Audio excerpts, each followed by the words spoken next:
When Jasmine faced racist bullying, she didn't fight back with her fists. She fought back with something more powerful, the truth that would shatter her tormentor's carefully constructed facade and transform both their lives forever.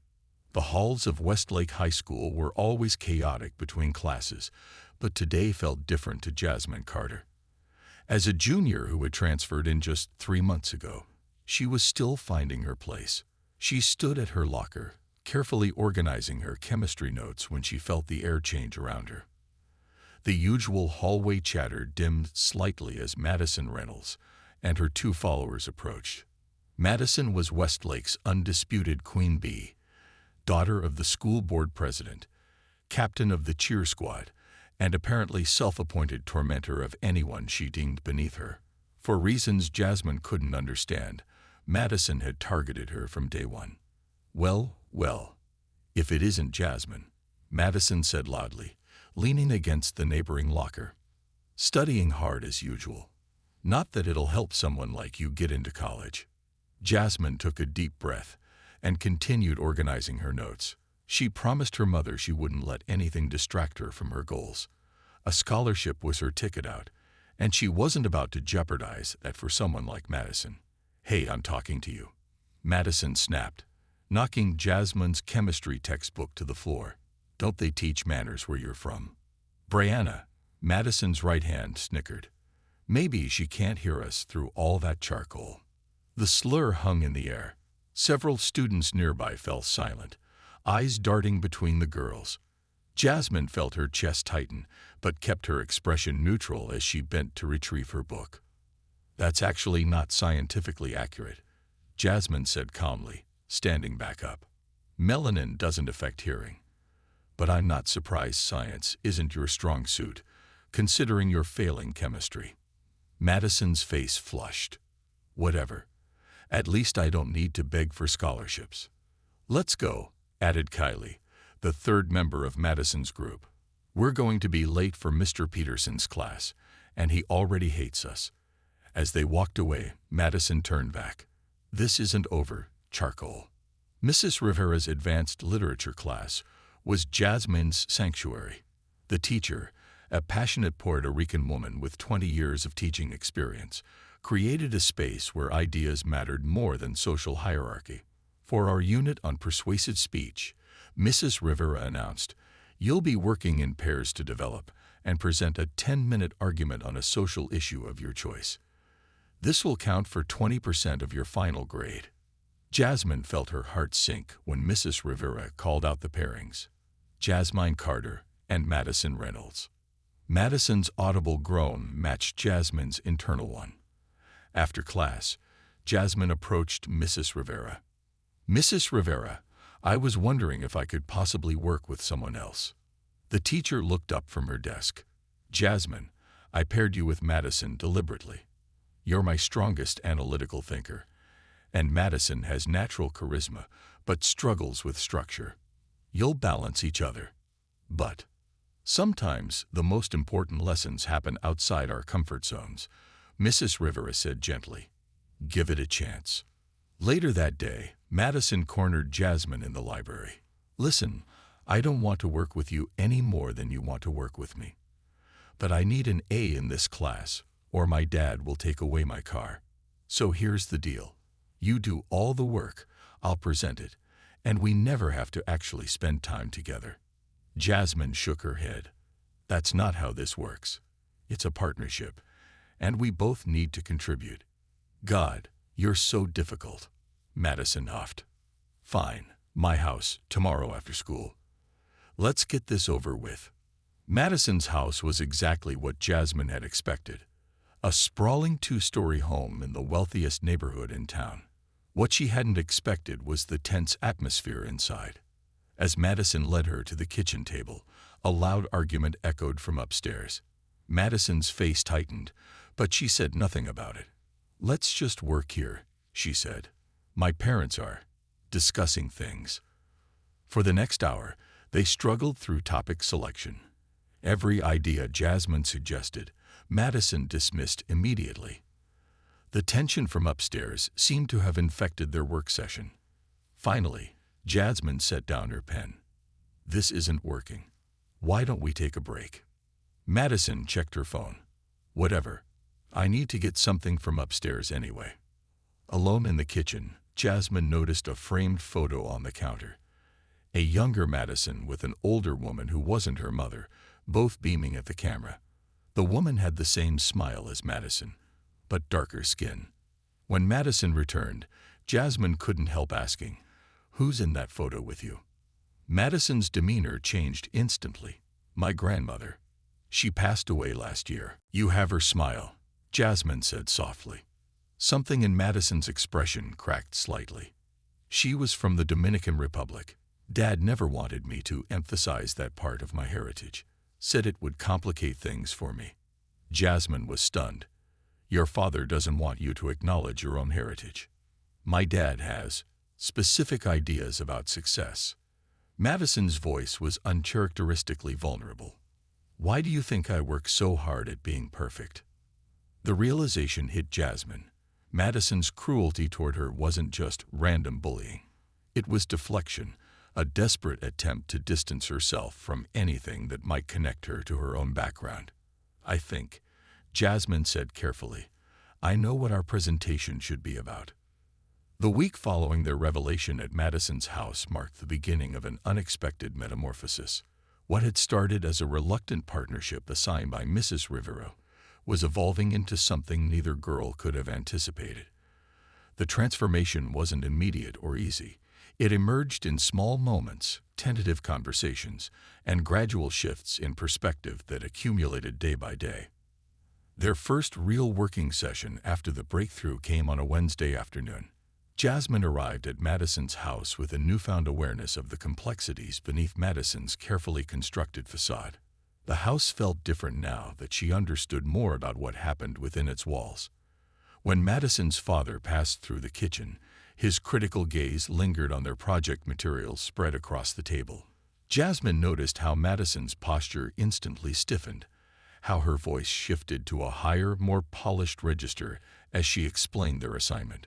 The moment he left, Madison's shoulders dropped visibly, her exhaustion palpable. "Has it always been like that?" Jasmine asked quietly, after the sound of his office door closing echoed through the house. Madison stared at her notebook, tracing patterns on the margin with her pencil. "For as long as I can remember. After my mom left when I was 10, it got worse. He became obsessed with controlling everything about my life. How I dressed, who I spent time with, which activities would look good for college applications." She paused, her voice dropping lower. "When Abuela, my grandmother, moved in with us after her stroke, she was the only one who stood up to him. She'd speak Spanish around the house just to irritate him. Tell me stories about the Dominican Republic. Show me photos of her family." "She sounds amazing," Jasmine offered, seeing Madison's eyes brighten at the memory. "She was. After she died last year, I found a journal she kept. She wrote that her biggest regret was assimilating so completely when she first came to America that her own children, including my dad, grew up disconnected from their heritage."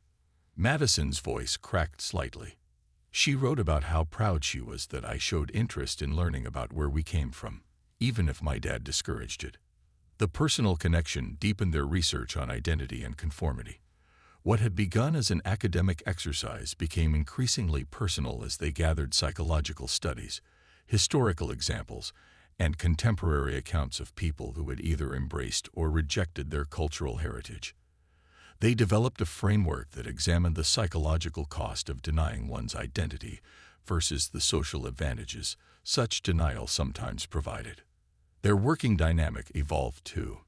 Jasmine's methodical approach to research complemented Madison's intuitive grasp of how to structure an argument for maximum impact. They began to acknowledge each other's strengths rather than focusing on differences. Small moments of humor slipped into their sessions, inside jokes about their teachers, shared frustration over difficult research material, the occasional snack break that turned into longer conversations. On Friday afternoon, as they worked through a particularly challenging section of their presentation, Madison received a text from Brianna. "Party at Kyle's tonight. His parents are out of town. You in? Madison stared at the phone, thumbs hovering over the keyboard. You should go if you want, Jasmine said, noticing her hesitation. We can finish this part on Sunday. Madison's reply surprised them both. Actually, I'd rather keep working. We've got momentum. She turned her phone face down on the table. Those parties are always the same anyway. That small decision marked a shift. Madison choosing their work together over her usual social circle. Later that evening, after they'd made significant progress on their presentation outline, they ordered pizza and moved to Madison's bedroom to eat. The walls were covered with cheer competition trophies, carefully arranged photos of Madison with Brianna and Killy, and fashion magazine cutouts. You know, Jasmine said, gesturing to the pictures, I always wondered what it would be like to be part of a group like yours. To always have people around you, backing you up. Madison studied the photos with fresh eyes. It's not always what it looks like. Half the time we're fighting about something ridiculous or talking about people behind their backs. She took a bite of pizza, including each other. That sounds exhausting. It is. Madison reached under her bed and pulled out a small wooden box. This is what I keep hidden. Inside were photos of her grandmother, a small Dominican flag, jewelry with patterns Jasmine didn't recognize, and several handwritten letters in Spanish. Abuela gave me these before she died. Dad doesn't know I have them. The vulnerability of this revelation hung between them. Madison sharing something she had kept hidden even from her closest friends. Jasmine recognized the significance of the moment and responded with her own truth. I keep things hidden too, she admitted. Not physical things, but parts of myself. When I transferred here, I practiced speaking differently, tried to change my laugh because I thought it was too loud. I stopped raising my hand in class, even when I knew the answers, because I didn't want to stand out more than I already did. The connection deepened as they recognized the similar ways they had both contorted themselves to fit external expectations, albeit for different reasons and from different starting points. By the second week of their collaboration, subtle changes became apparent at school. Madison no longer initiated the hallway taunts that had become routine. When Brianna or Killy made comments about Jasmine, Madison remained silent or changed the subject rather than joining in. In the cafeteria, Madison would occasionally meet Jasmine's eyes across the room, offering a small nod of acknowledgement. Not yet friendship, but no longer active hostility. These changes didn't go unnoticed. On Wednesday during lunch period, Jasmine overheard Brianna confronting Madison near the water fountain. What's going on with you lately? Brianna demanded. You've been acting weird ever since you started this project with charcoal. Madison flinched at the slur, but didn't correct it. Her name is Jasmine, and nothing's going on. I'm just stressed about the presentation. You're spending every afternoon with her, Killy chimed in. People are starting to talk. Let them talk, Madison replied, though Jasmine could hear the tension in her voice. It's a major grade, and I need the A. The pressure on Madison became increasingly evident as their project neared completion. She existed in two worlds now, her established social position with all its privileges and obligations, and the new space of authenticity that was developing between her and Jasmine. The strain of straddling these worlds showed in the dark circles under her eyes, her occasional distraction during their work sessions. During their third weekend working together, they'd met at the local library instead of Madison's house. The neutral setting seemed to free something in Madison. Away from both her father's scrutiny and the school's social dynamics, she spoke more openly than ever before. Sometimes I feel like I'm performing in a play where I don't actually know my lines, she confessed as they sat in a quiet corner of the library's second floor. Like everyone has expectations of who Madison Reynolds is supposed to be, and I'm just trying not to mess up the character.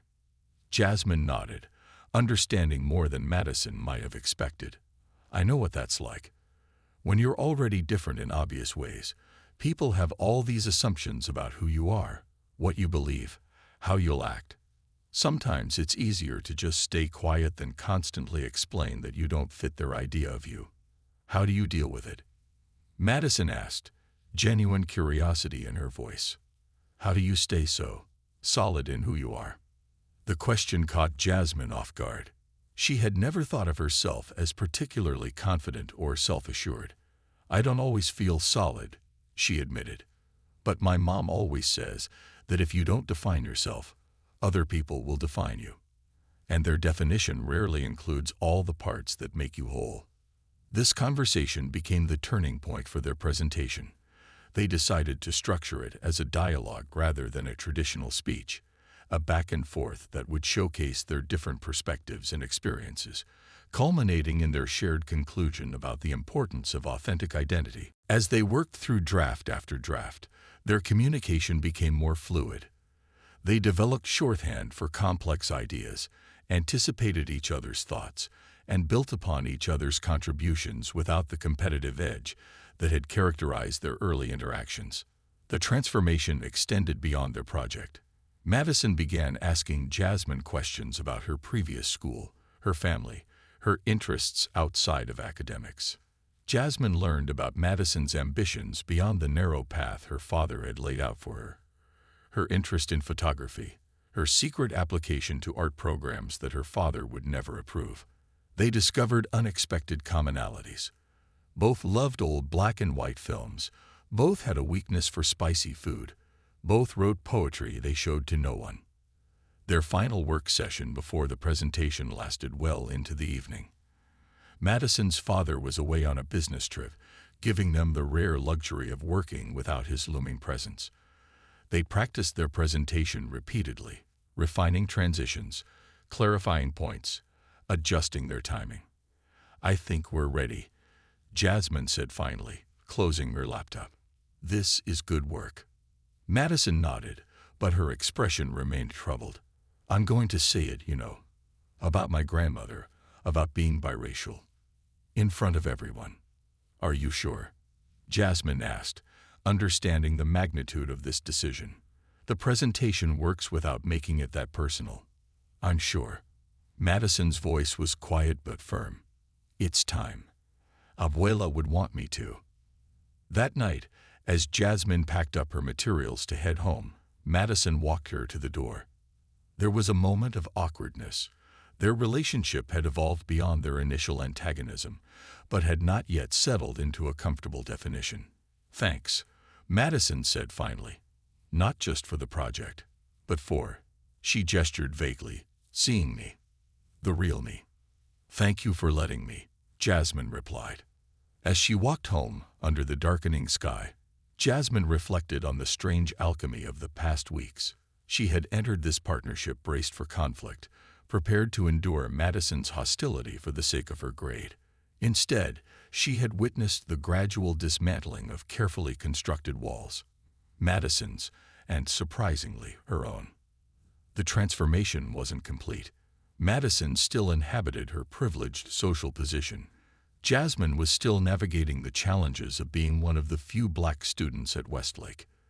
Their worlds still operated according to different rules and expectations, but something fundamental had shifted between them. A recognition of shared humanity that transcended the artificial boundaries they had both accepted as fixed and immutable. On the eve of their presentation, both girls understood that regardless of their grade, they had already achieved something more valuable. A transformation born not from brutal confrontation, but from the quiet courage of authentic connection. The lessons they had learned extended far beyond the classroom assignment.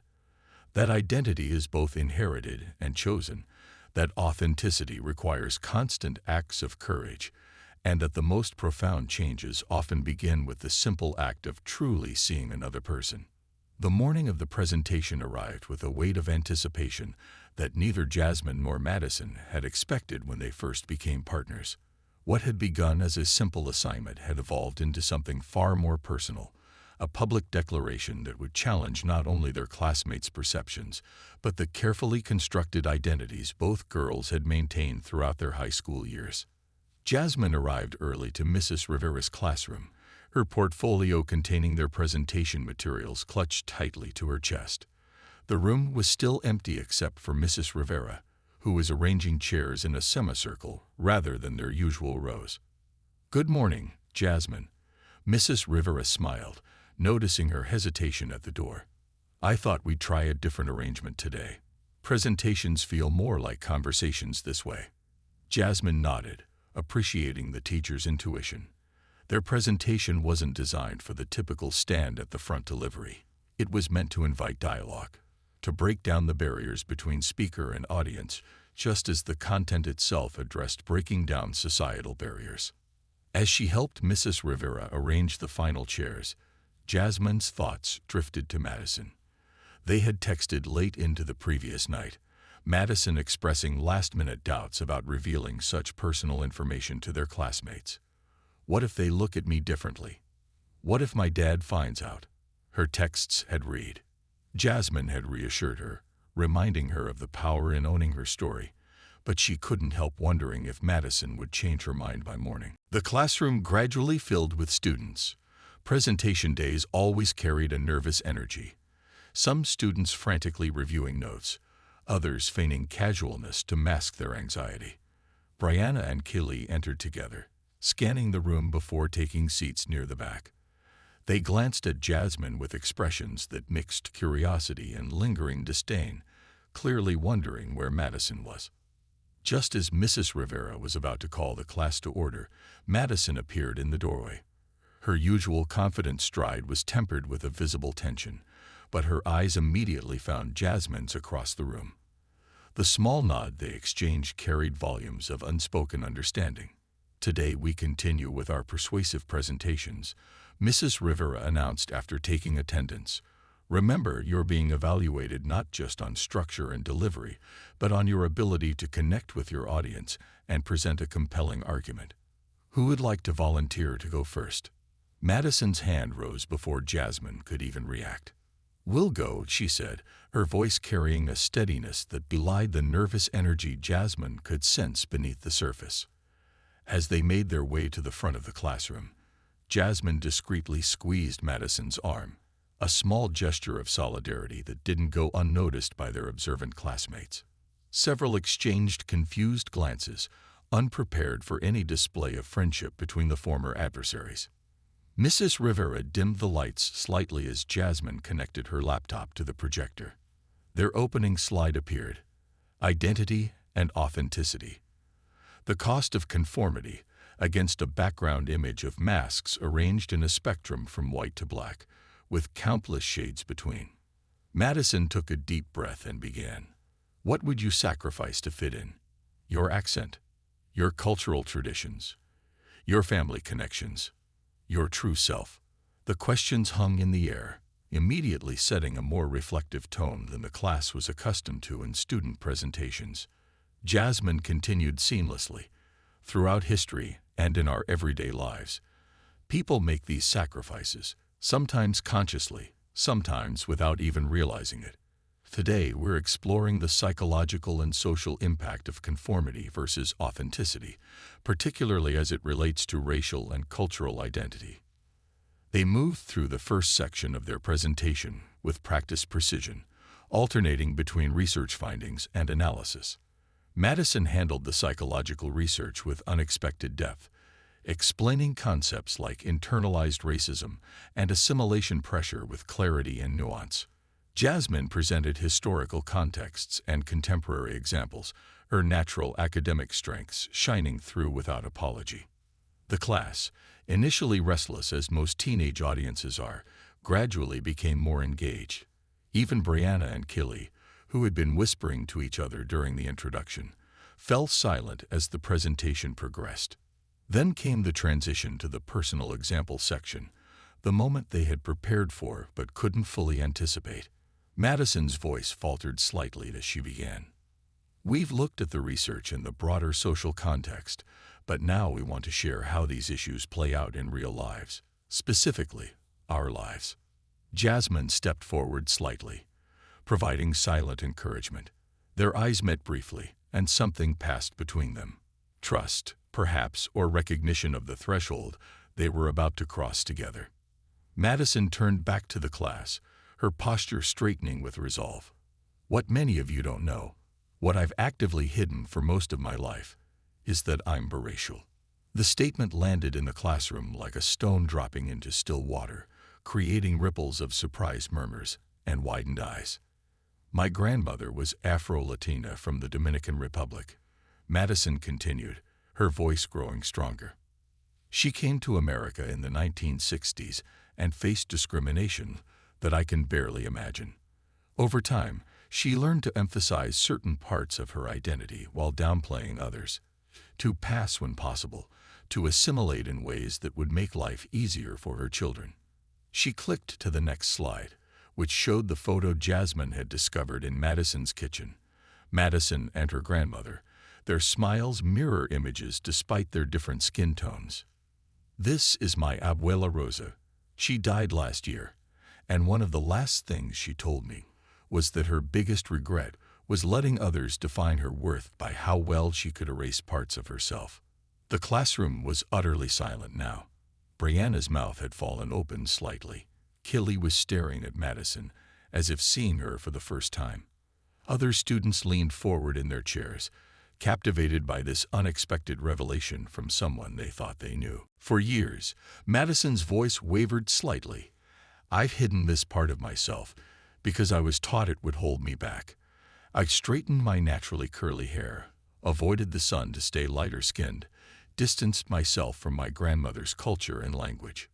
She paused, visibly gathering courage for what came next. I've even targeted others who reminded me of what I was trying to suppress. Her eyes met Jasmine's again, and then deliberately shifted to address the entire class. I was wrong, and I'm sorry. The apology hung in the air, its simplicity magnifying its power. Several students shifted uncomfortably in their seats, recognizing their own complicity in the dynamics Madison was naming. Jasmine stepped forward, smoothly transitioning to her portion. My experience has been different from Madison's, but with similar pressures. She clicked to the next slide, showing a series of magazine covers and media images featuring predominantly white beauty standards. As one of the few black students at Westlake, I've constantly navigated expectations about who I am and how I should behave. Should I speak up in class and risk being seen as aggressive? Should I downplay my academic abilities to avoid being called an exception? Should I laugh less loudly, dress differently, change my hair to make others more comfortable? She gestured toward Madison. The difference is that I couldn't hide the aspects of my identity that might make others uncomfortable. My visibility became both my challenge and, eventually, my strength. Madison rejoined the presentation, and together they explored how their different experiences reflected broader patterns of privilege, prejudice, and the search for authentic identity. Their alternating voices created a powerful rhythm, building toward their conclusion with increasing confidence and conviction. The research is clear, Jasmine stated, bringing them back to their academic foundation. The psychological cost of denying core aspects of one's identity is substantial. Increased stress, reduced self-esteem, compromised mental health, and damaged interpersonal relationships. Madison nodded, but the research also shows that embracing authentic identity, even when it comes with social risks, correlates with greater psychological resilience, stronger support networks, and more genuine connections with others. As they moved into their conclusion, the dynamic between them had visibly shifted. What had begun as a carefully choreographed presentation had evolved into something more organic and powerful. Two individuals speaking their truths while simultaneously creating something new between them. So what's the answer? Madison asked rhetorically. Do we conform to make life easier, or do we risk rejection by being authentic? Perhaps it's not such a binary choice, Jasmine suggested. Perhaps we can create communities where authenticity isn't just tolerated but valued, where differences enrich rather than divide us. Madison clicked to their final slide, a simple quote from Audre. It is not our differences that divide us. It is our inability to recognize, accept, and celebrate those differences. Our argument today, Madison concluded, is that the cost of conformity, of erasing essential parts of ourselves to fit someone else's expectations, is too high, both for individuals and for society. The path forward lies not in becoming more alike, but in creating spaces where we can all be more fully ourselves. As they finished, the classroom remained silent for several seconds, a rarity in a high school setting where applause usually begins the moment a presentation ends. It was as if their classmates needed time to process what they had witnessed, not just a well-executed academic presentation, but a transformation that had played out before their eyes. Mrs. Rivera was the first to break the silence, rising from her chair with visible emotion. "That," she said firmly, "is how you deliver a persuasive speech. With honesty, vulnerability, and courage." She began to applaud, and the class followed, tentatively at first, then with growing enthusiasm until the sound filled the room. As Jasmine and Madison returned to their seats, the energy in the classroom had palpably shifted. Other students made eye contact with them, some offering small smiles or nods of acknowledgement. Even Brianna and Kelly seemed subdued, exchanging glances that suggested their own private reckoning. When class ended, Mrs. Rivera asked Jasmine and Madison to stay behind briefly. "I've been teaching for 20 years," she told them quietly, "and I've rarely seen a presentation that combined intellectual rigor with personal truth so effectively. You've done something important here today, not just for your grade, but for yourselves and your classmates." As they left the classroom together, the hallway seemed different somehow, the same physical space, but altered by what had transpired between them and what they had shared with others.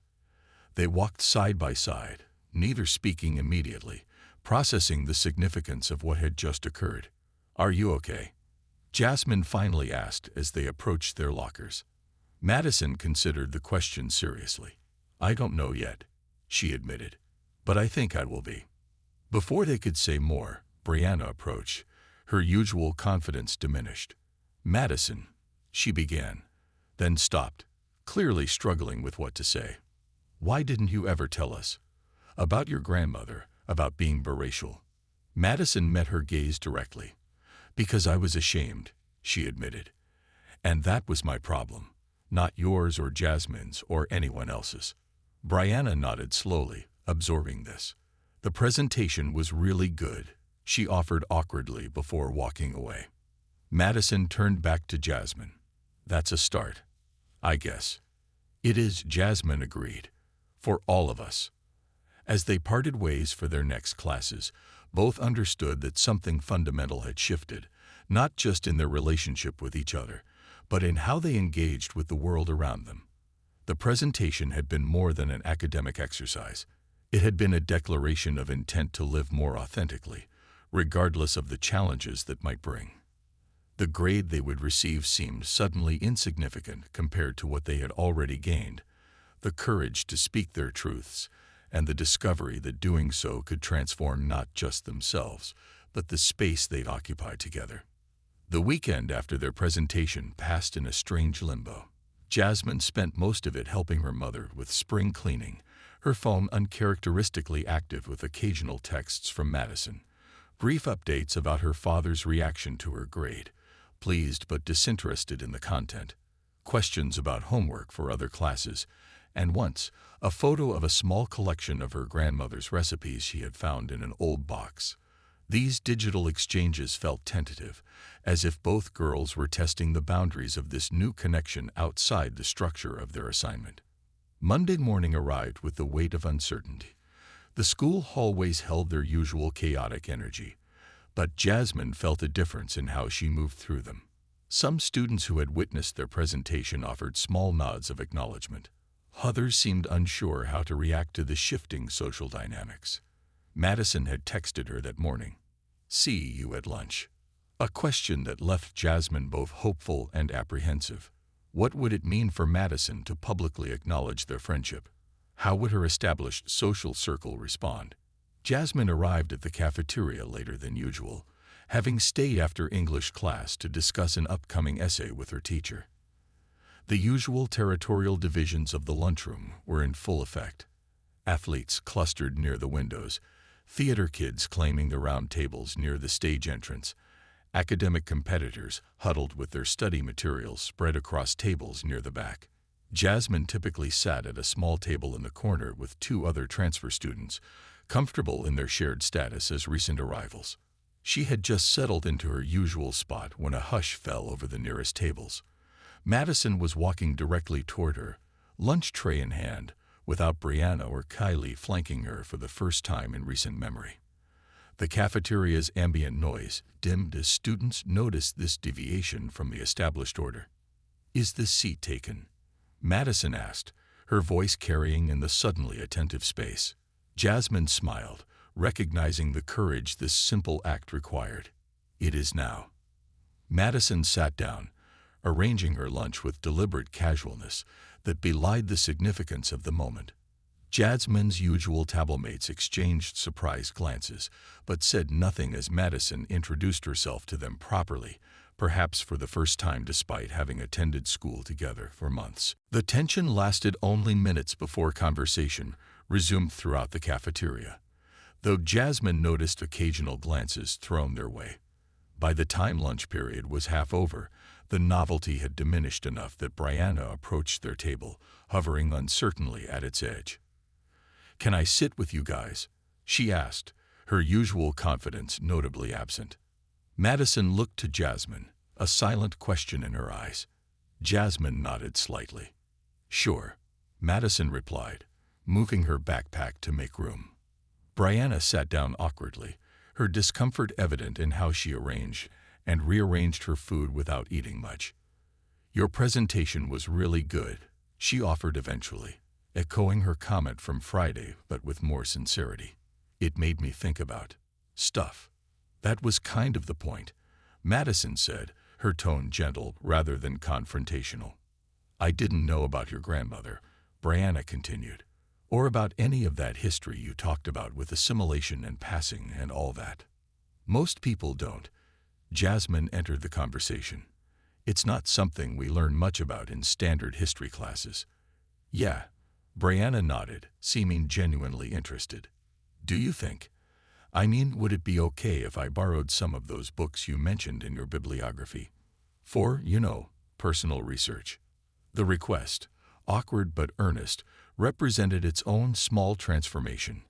By the end of lunch period, Jasmine had written out a list of recommended readings for Brianna, and plans had tentatively formed for a study session later that week. As the days passed, the social reformation continued in small but meaningful ways. The boundaries between previously separate groups became more permeable. Conversations in classes grew more inclusive as students who had never spoken began to engage with each other.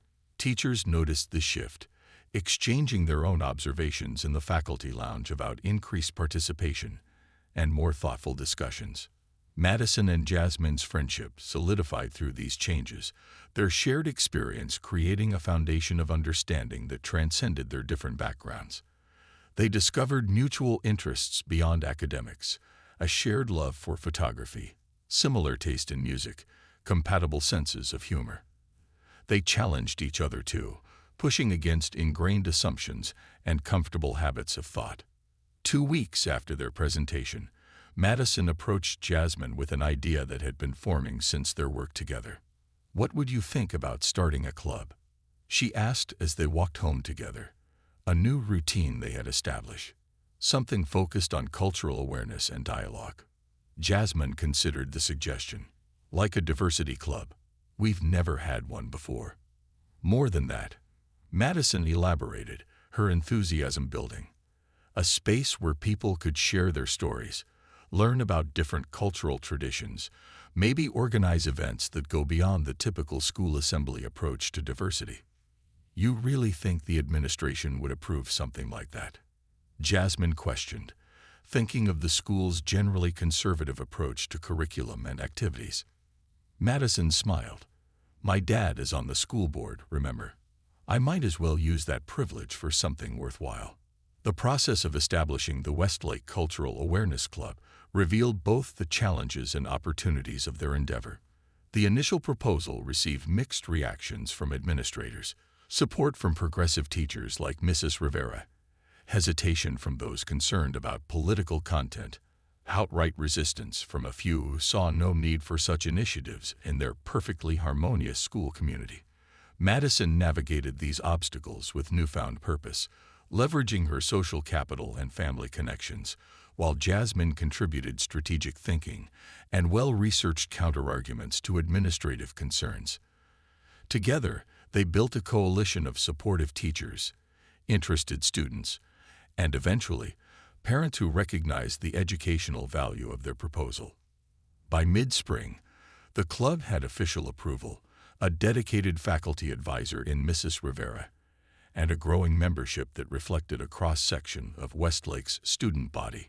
Their first event, an evening of personal storytelling titled Hidden Histories, drew an unexpected crowd of students, parents, and community members. The auditorium hummed with anticipation as Madison stepped to the microphone to open the event. She had changed visibly over the past months, her hair now worn in its natural texture, her posture more relaxed yet somehow more confident, her speech more authentic. "Welcome to the first event of the Westlake Cultural Awareness Club," she began. "When Jasmine and I first had the idea for this group, we weren't sure if anyone would be interested. Looking at all of you here tonight proves something we suspected but couldn't be certain of, that there's a hunger for genuine connection across the differences that often divide us." Jasmine joined her at the podium. "Tonight, you'll hear stories from your classmates, neighbors, and friends, stories that may not appear in history books, but that have shaped the people we are and the community we share. Some may challenge what you thought you knew. Others might reflect experiences surprisingly similar to your own." The evening unfolded as a series of personal narratives, a Vietnamese-American sophomore sharing her grandmother's escape after the fall of Saigon, a quiet senior revealing his family's Appalachian roots and the economic pressures that brought them to suburban affluence, a teacher describing his experience as a gay man in a rural community before finding acceptance in their town. Madison shared more about her grandmother's journey from the Dominican Republic, displaying photos and artifacts from her cultural heritage with visible pride rather than shame. As the event concluded, the audience lingered, conversations spanning generational and cultural lines. Parents spoke with students not their own. Teachers engaged with community members. New connections formed through the simple act of listening to each other's stories. "I think we started something important," Jasmine said quietly to Madison as they observed the mingling crowd. Madison nodded.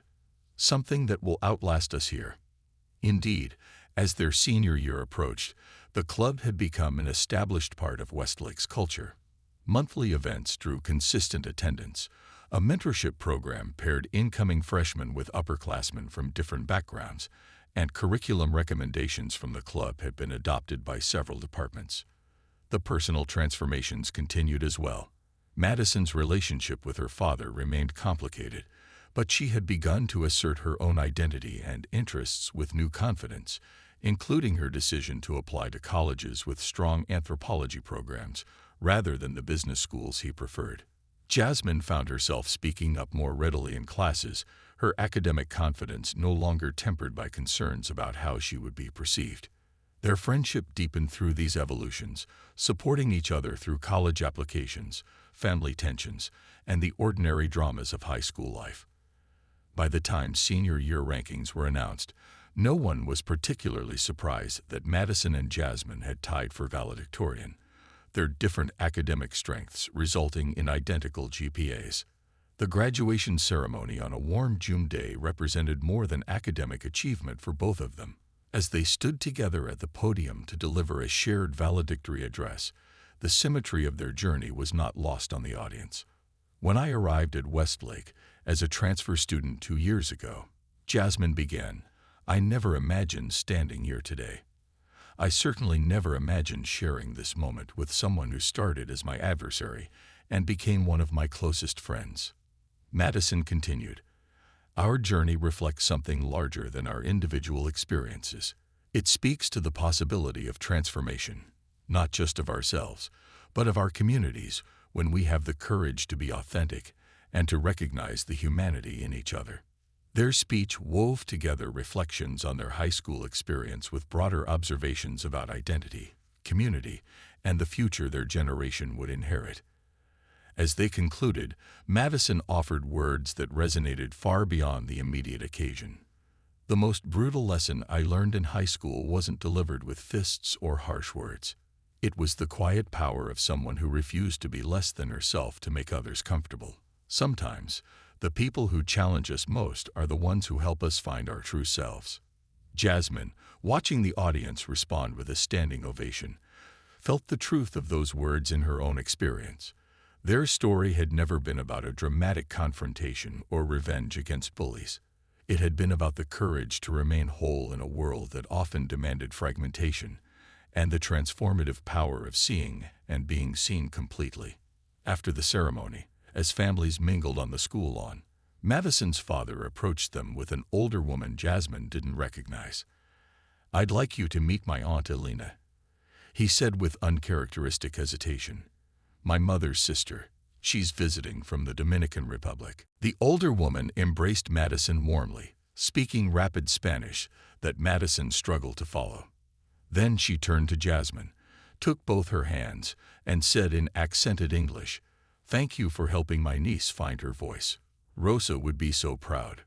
Later that evening, as graduation parties continued across town, Madison and Jasmine sat on the bleachers overlooking the empty football field, the setting sun casting long shadows across the grass.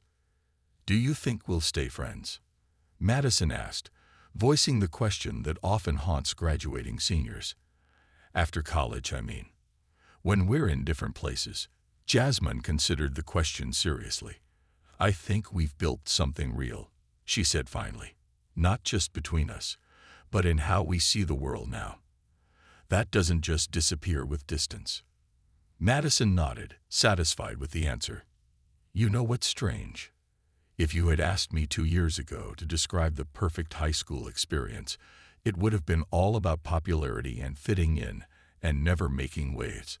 Now I realize the most valuable parts came from disrupting that whole system." "The lesson wasn't brutal in its delivery," Jasmine observed, "but in its truth.